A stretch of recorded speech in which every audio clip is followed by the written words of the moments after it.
parler. Je vous ai parlé de l'histoire de ces gens qui ont forcé pour entrer dans les temples.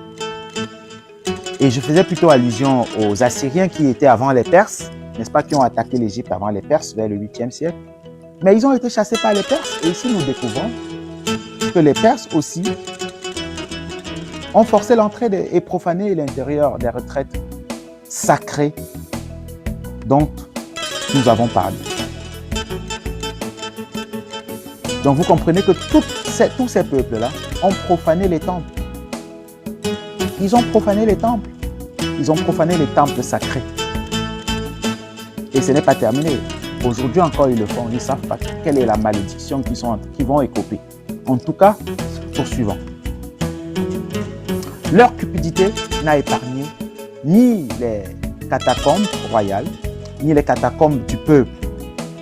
Il en est quelques-unes qui portent des traces de dévastation par le feu. Les Grecs et les Romains ont, au contraire, respecté ces tristes asiles. D'accord. Et sous leur domination, il en est beaucoup qui ont été ou réparés ou agrandis.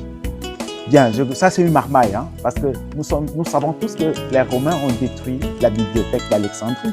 Ils ont mis la bibliothèque en feu et ils ont détruit les temples. Donc vous ne pouvez pas nous marmailler avec ça. Les Grecs et les Romains ont au contraire respecté ces tristes asiles. Pour nous, ces lieux sacrés ne sont pas tristes.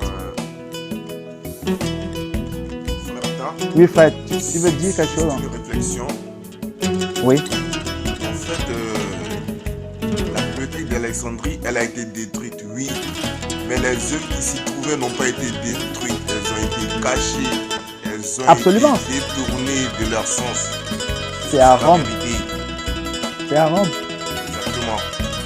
D'ailleurs, il en est resté suffisamment pour que les Arabes puissent prétendre avoir découvert l'algèbre.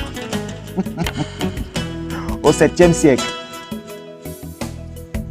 Voilà. Merci frère. Merci. On va finir ce chapitre avant d'accueillir la reine. Donc, je trouve qu'on est vraiment entré dans les